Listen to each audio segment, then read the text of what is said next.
that worked on my end, and I'm the problem, so that's a good start. Good. Then we'll do another quickie. I wish I got a second quickie every night. I was just going to ask if you wanted to recap your fuzzy furry synopsis from the last attempt at this. Yeah, that's definitely going on my... so I've got the Easter Bunny in my Bumble profile. And me looking longingly at the Easter Bunny. See what happens. Yeah, so just prepare to... It'll be great. It'll be perfect. Y'all motherfuckers don't watch us play throughout the year, to tell you the truth. I'm gonna be real with you, and I don't care if I get fined.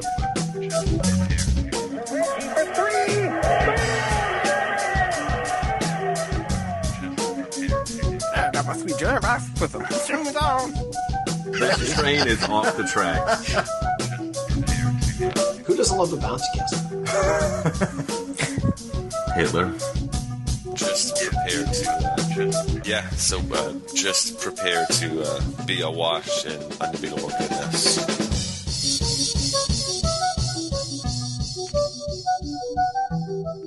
Welcome, Pacers fans. You are listening to the Undebeatables, your very semi weekly Pacers podcast. Today is April 17th, 2022, and this is episode 588.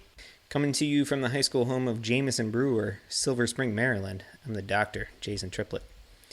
This show, we're going to discuss the Pacers continuing to lose even after the season has ended, as well as recap the first weekend of the playoffs, at least in part. Joining me to do this are two of our analysts, coast to coast, like buttered toast. First, from Indianapolis, Indiana, he's our in-house bartender, mixing up the drinks and the crappy jingles. It's John Colson. What is up, Pacer Nation? What is up, Undebeatables? Shout out to host Joey. Sorry he's missing this. Apparently, like a job and, kid, wife is a lot of work. So, shout out. You don't know anything about that, though, Jason, right? Nothing. Right. Nothing It's like water off a duck's back. And from Boise, Idaho, out west, it's our enforcer, John Harper. What's going on, fellas? Happy Easter. Happy Easter. Happy Easter. Hop, hop, fool suckers. Yeah. That was an alternative name for Isaiah Jackson, I think, as well. Bunny Bunny, maybe? Something. Shout out. Easy Bunny Money. I'm sorry. Quick shout out to my Aunt Barbara, or in-law, and Uncle Bob, who hosted a Seder last night for us, which was wonderful. Lots of tasty food. And we learned that Ethan is really, his jam is a 4-hour-long dinner where you just relax and, tell stories and whatnot. He really likes that? Yeah. In part. I feel like he comes by that naturally. Did he... He's like, oh, you're just going to keep feeding me for 4 hours? Cool. Did he get to find the money in the matzah or whatever? He did not find the afikoman, the piece of matzah that he had. Yeah. His older cousins found that. Ethan was more interested in just trying to climb the stairs.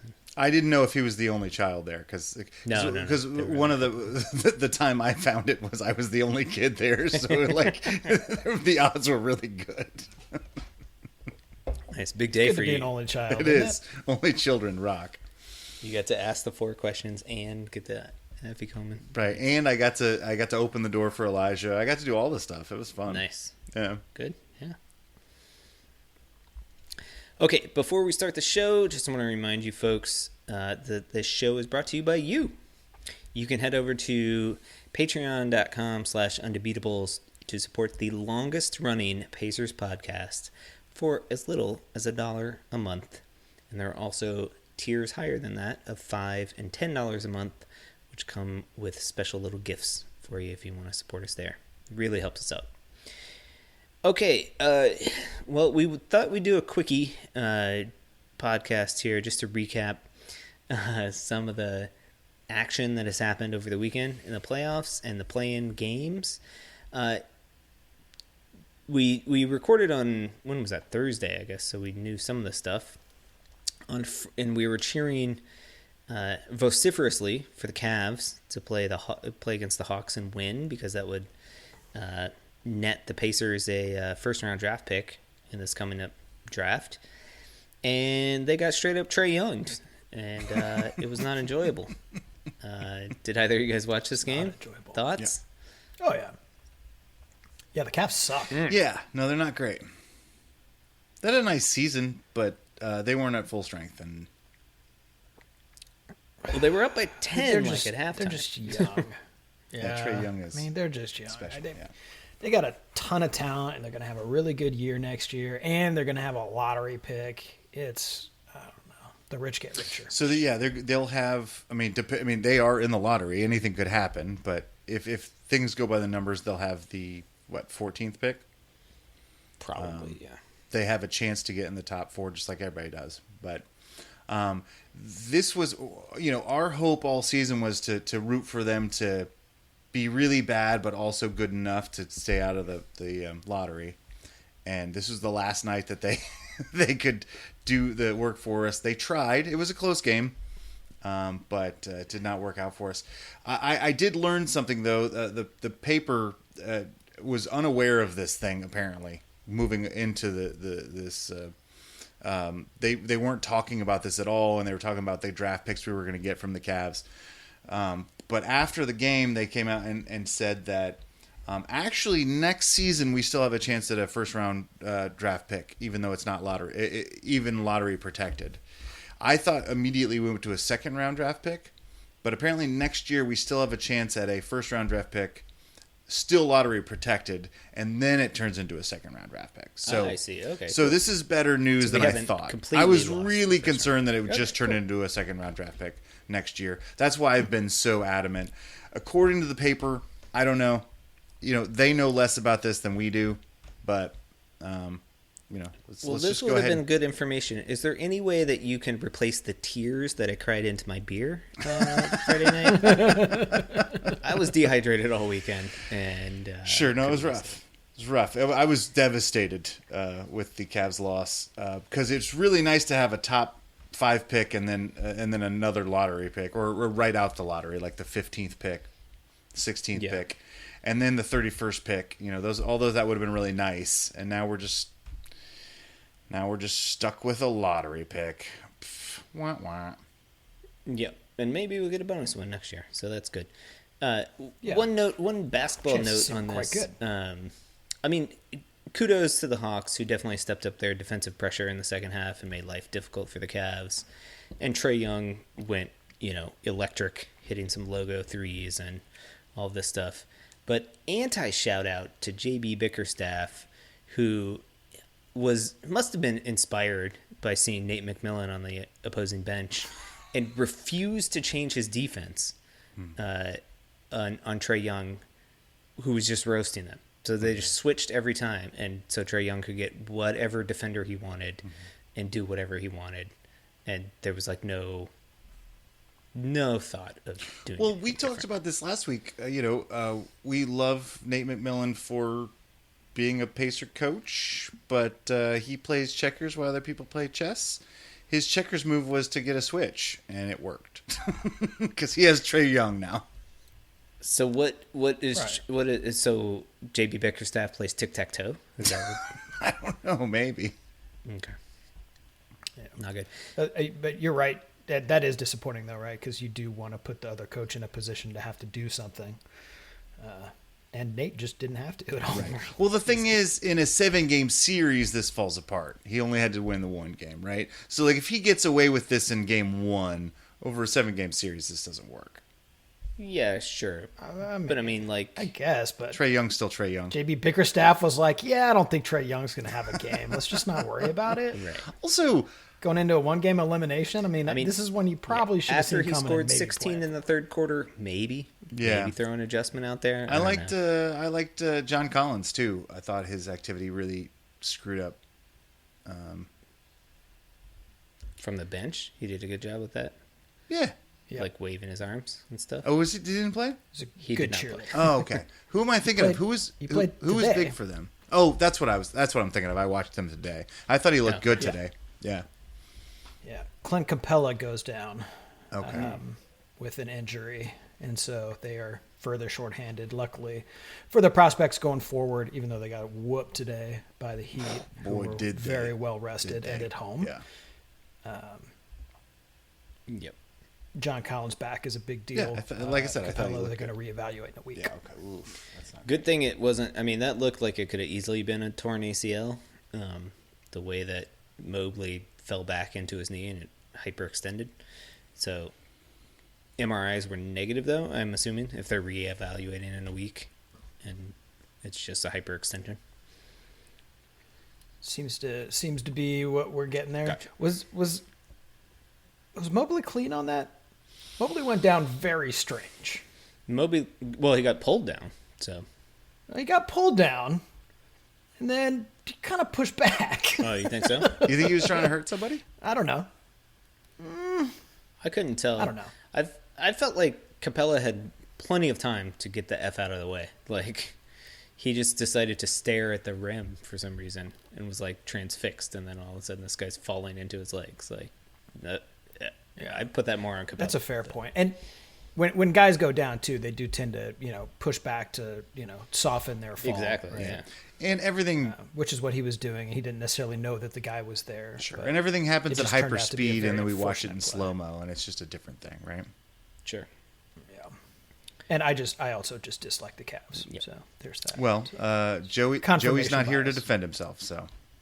Right. Well, I'll just blame Joey for Clint Capella's injury then. Thanks, Joey.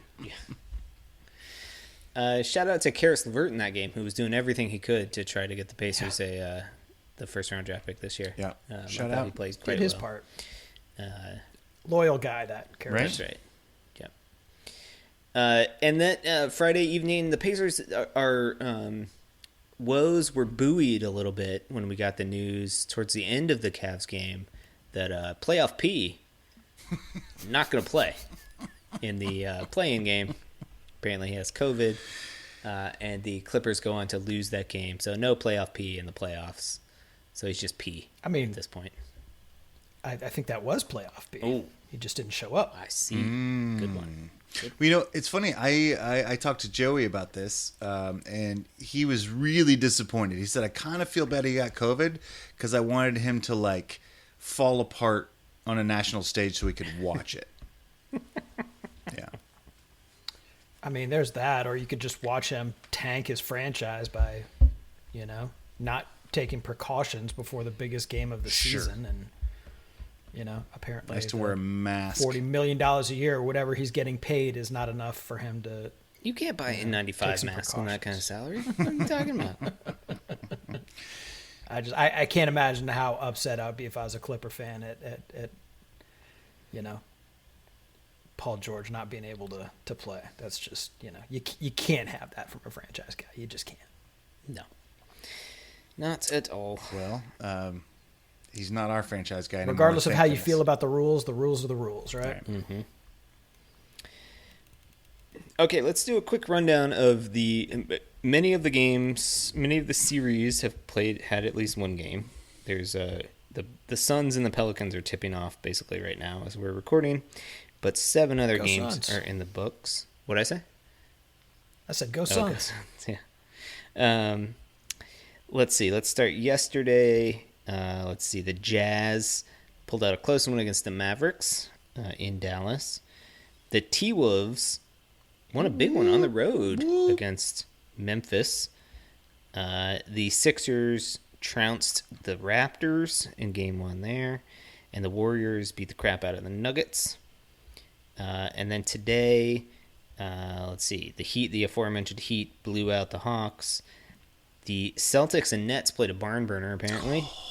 And the Bucks pulled out a close one with the Bulls, 93-86, in a game straight out of 2004. Highlights of the weekend for you guys? Colson, you seem to be super hyped about this Nets Celtics game. Oh, Can you tell no. us a I little mean, bit? I don't know if you guys watched this thing, but it was a delight. I mean, it was the first quarter was 2 teams going at it for each other. They were both very good. We talked about this, last week, which was, Boston has playing championship level basketball, but the Nets just have players. They've got two of the best scorers in the history of the NBA in Durant and Irving. And that's what it looked like, especially moving into the fourth, where Irving just went supernova. I don't have the numbers in front of me, but he scored like 20 points in the fourth quarter or something like that. Every time he shot the ball, it was going in.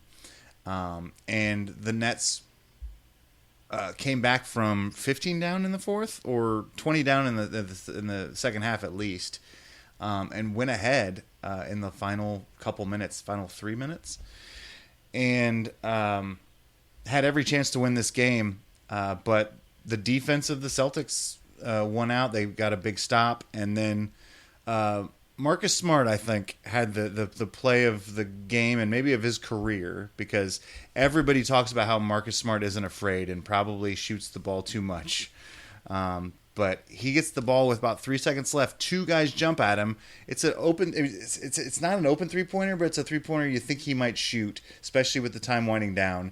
And he passes it to Tatum for a spin around at the last second layup to win this game, 115-114, and it was thrilling. I was jumping up and down in my at my parents' house.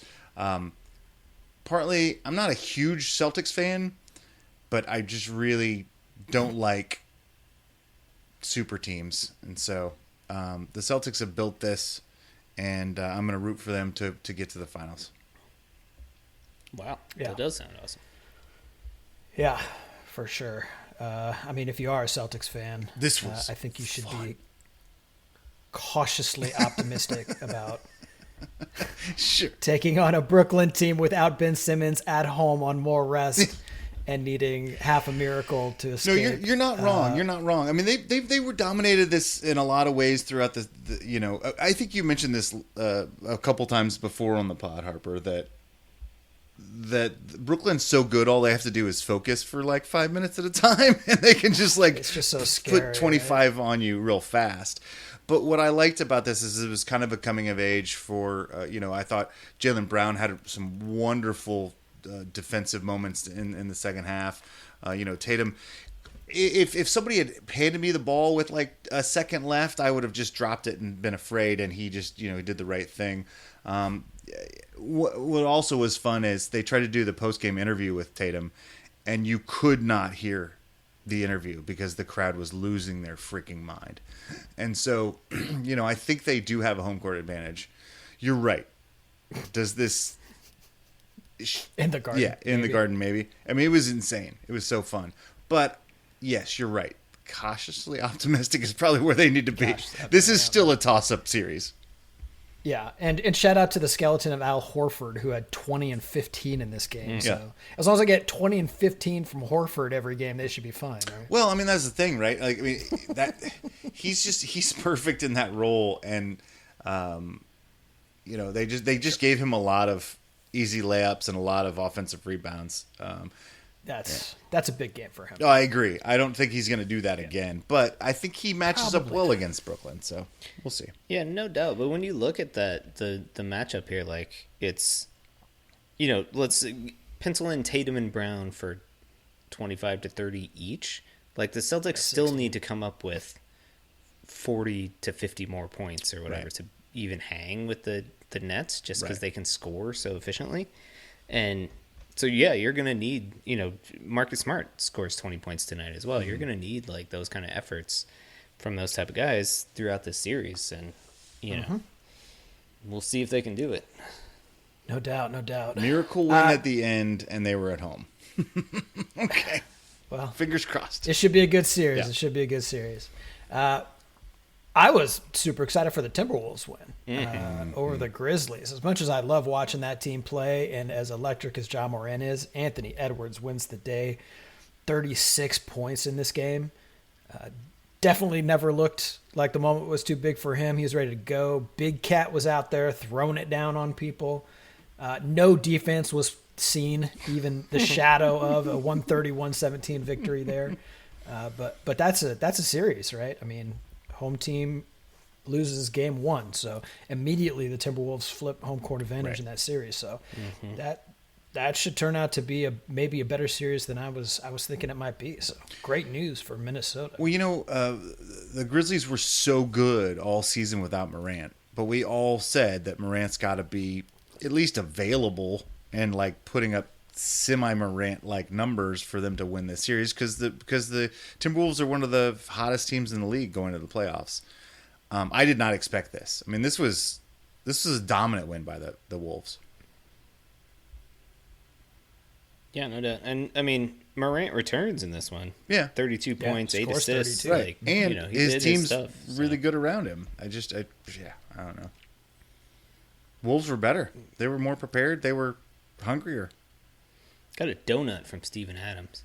Didn't even take a shot. Oh, it was, I think they were halfway through the third quarter and the guy had 1 rebound. They just absolutely locked him out of the box score.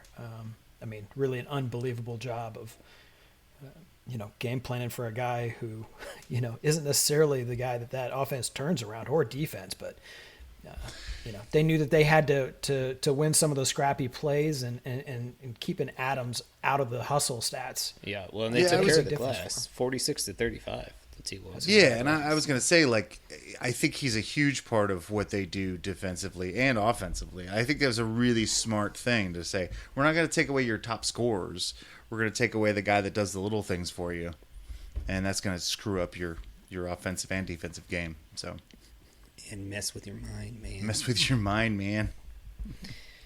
I unfortunately didn't get to watch a lot of basketball this week, so I have nothing to comment on. I'm kind of interested to learn more about this Bulls-Bucks game, which seemed like it was just an absolute rock fight. Like, both teams shoot south of 27% from three-point range and less than 40% from the field overall. Bucks turn it over like crazy, and the Bucks have not been playing good basketball of late. The Bulls kept this one close. People I think had been writing off this Bulls team, but I wonder if this gives them some confidence, I guess, going forward. Or so I watched this game and or at least the first half before we started recording, but the Bulls were ice cold. And so, I mean, if you want to take solace in this game, is that they were still in it and couldn't hit the ocean with a grape or whatever. Is that mm-hmm. Couldn't throw a grape in the ocean, In fact, Ian Eagle said multiple times there's a lid on the basket for the Bulls. I think, without Lonzo Ball, they have trouble coming up with clean looks. There was a lot of ISO for Zach LaVine, and he was getting stripped a lot. Apparently, the matchup is DeMar DeRozan on Giannis is on DeMar DeRozan, and so everything that makes DeRozan special, which is ability to pivot 4 times and get a clean look, is just taken away. That's gone. Yeah, it's gone. Yeah. And so there's just no way that they can score if they can't hit their open threes, and they weren't doing that. So. I think they're in trouble in this series. I don't think they should take anything good away from this. I think, I just think Milwaukee's better and will continue to make their lives really hard. Yeah, I mean they put up 86. Right. You're right. That's not a number you can score in the modern NBA that's win not a number anything. That you want to be in. Yeah. I mean the Pacers I'm sure that won like 20. What did we win this year? Like nothing. We had 20 games. 25. 25. We averaged like 117. And you're going to the playoffs going to try to put up 86 and win a game? No. Yeah. I mean, you can hope as a Bulls fan that they're not going to keep Antetokounmpo on him full time. Oh, they're going because it worked really well. It's a tall. You have to burn a lot of energy running around following Zach LaVine, and they do have other defenders out there who can get the job done. So I don't expect to be on him. Well, they're also not afraid of Valanciunas. I mean, because that's the thing, right? Valanciunas should be able to eat them alive. But Vooch, yeah. Oh, I'm sorry, Vucevic. I mean, he had 24 and 17. He had a good game, but they're not afraid of him. They're like, do what you want to do. The Bucks are happy to let him. Yeah, exactly. Yeah, and he was 9 of 27 and 2 of 10 from 3-point land. So who's Valanciunas play for? He plays for the Pelicans. Pels. Okay, Vucevic. They're both big European white guys with V names, so I get confused. They are indeed. Warriors looked very impressive. Mm-hmm. That team stays healthy. That's a threesome that they have that can vie for a championship because they were a dynasty once. So we know that they know how to win a title. Fairly recently. And they look like they're rounding into form. They got an excellent game out of Jordan Poole. Yeah, they did. 30. Yeah. So, I mean, if they can bring Curry off the bench and just count on 30 from Jordan Poole, they're going to have a pretty good series, I think. So I just think of it, they were bringing Curry off the bench. Like, what are they doing? And then it's just a delight to watch him play. Like, it just is. Like, I forgot that he's like one of the most fun players to watch in the NBA because he just shoots from wherever he wants, and everybody has to adjust. Yeah, I mean, that team just does a great job of moving without the ball. Yeah. They have lost none of the basketball IQ that they possessed, even if they're maybe not really in game shape just yet and are still rounding into form.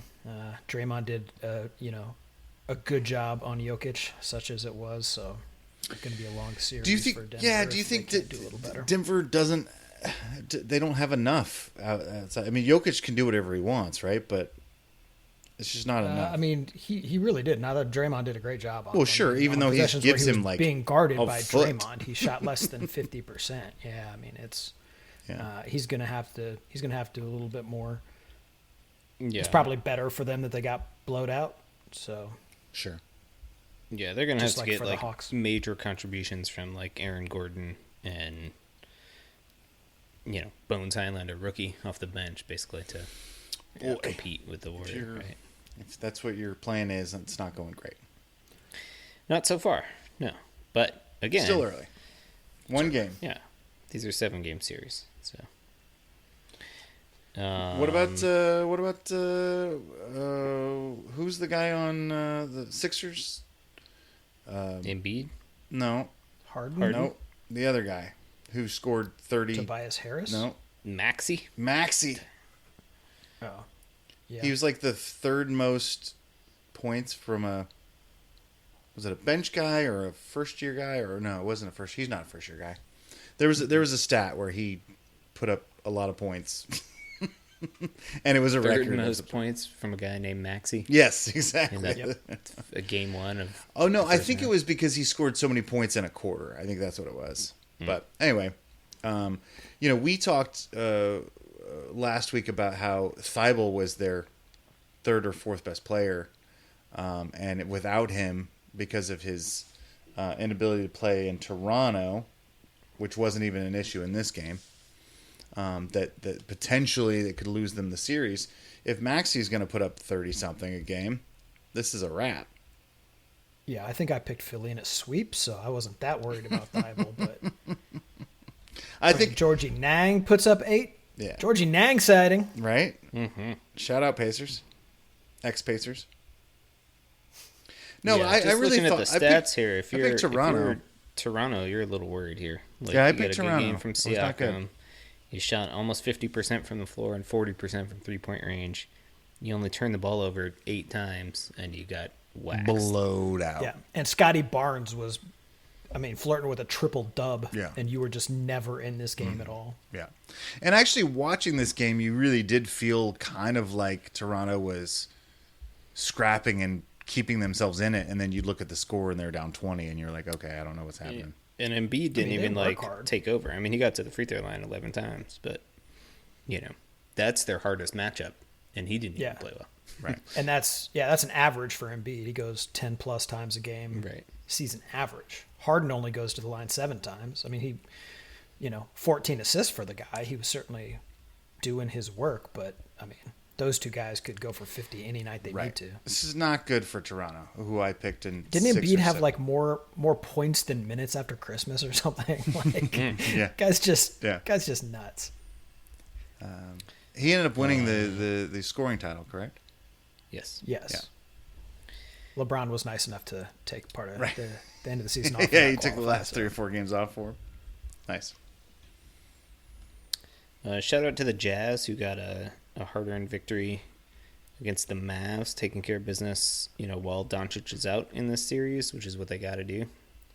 Mavericks gave them all they could handle. Yeah, exactly. But, coming away with the win is the key thing. Yeah, Flip the home court advantage. Yep. And, got some good contributions from Spider Mitchell and Bogdanovich, looks like. The Jazz have to prove it, and we're not going to be happy with them until they prove it in the playoffs. But I've been rooting for this makeup of this squad because it feels very Pacer-esque to me, and some level. It's get 4 or 5 quality players, and let couple perennial all-stars, don't they have, like, maybe perennial all-NBA guys, like. Yeah. Well, I mean, that's a recipe for most team success. No. Okay. Look. Gobert is a defensive threat. Yes, he's defensive player of the year every year. Yes. Bogdanovich, fantastic role player. Donovan Mitchell, all-star. And then you got my favorite indie player, Mike Conley. I don't think anybody calls him Michael but his mother when he's in trouble. Mike Conley, who's a little bit too old now, but I love fantastic. He's been fantastic. And then, I just feel like they put together a bunch of guys. These are quality guys, and they should be winning. They should be getting to the Western Conference Finals every year, and they're not. Turns out basketball task in the West. Yeah. It is. It's hard in the West. I just really like the way that they've built this team. They drafted a lot of these guys. They brought in some of these guys with trades. Like they've just done a nice job. It's a small market that's continued to stay successful. I'm rooting for them, even though I hate Utah as a state and as a people. I will start rooting for them when they change the name of their team. Yeah, I agree. Also, the salt flats are great. Those are cool. Yeah, I saw those from an airplane. It was fun. Final game to touch on: the Heat blow out the Hawks. I did catch a little bit of this. It seemed to me that the Heat were just on fire from 3-point range. Yeah. The epitome of this is Duncan Robinson, who was 9 of 10 from the floor and 8 of 9 from 3-point range for 27 points. The Heat shot 47% from 3-point range alone. And the Hawks had their worst really shooting close. half of the season in the first half of this one. Yeah, that's right. The perfect time. Again, another team that had to play their way in, so the Heat just, at home, better rested, plenty of time to prepare.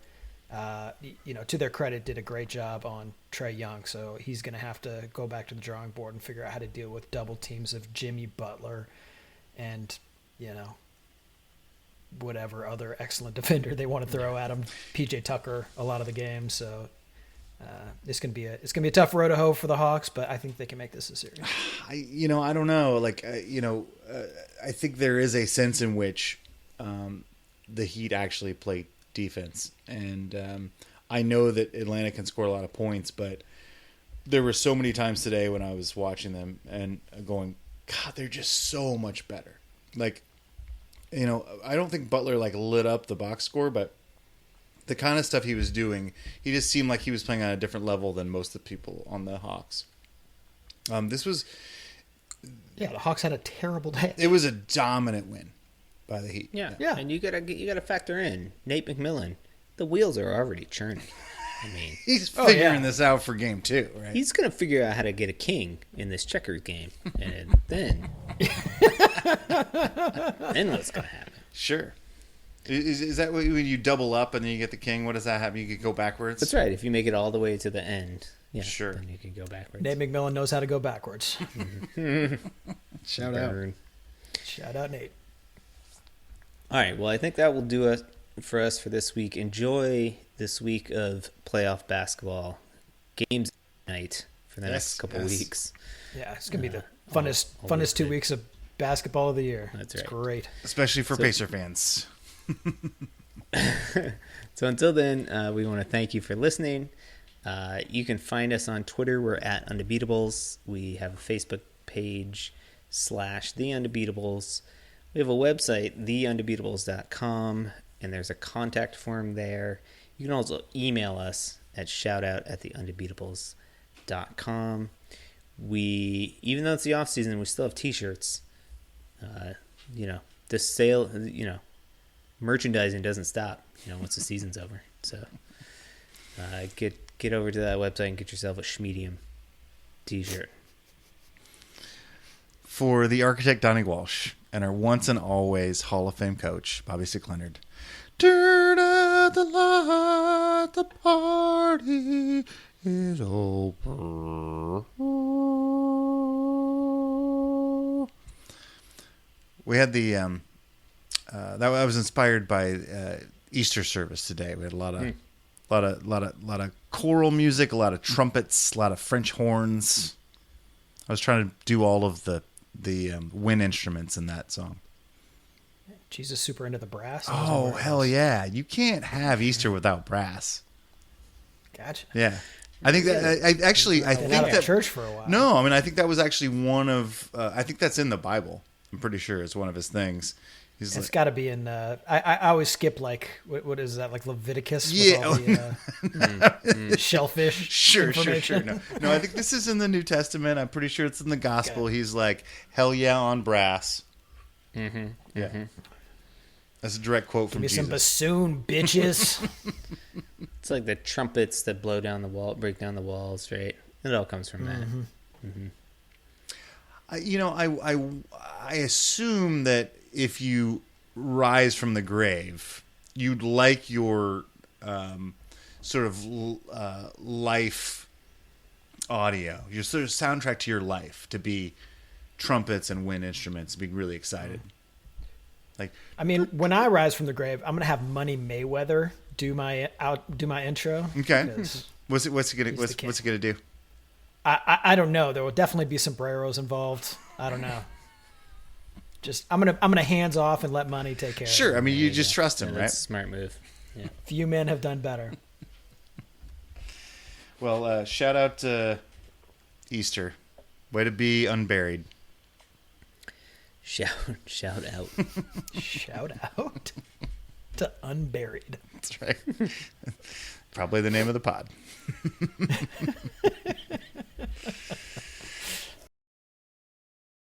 We were driving over to a Seder at Barbara's house yesterday, and there was a guy in a convertible next to us, and he had a large bunny just riding shotgun.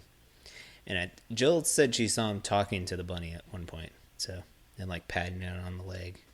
So that that guy might pop up on your Bumble. On my feed. Yeah. So swipe left. Is that good or bad? I can't remember.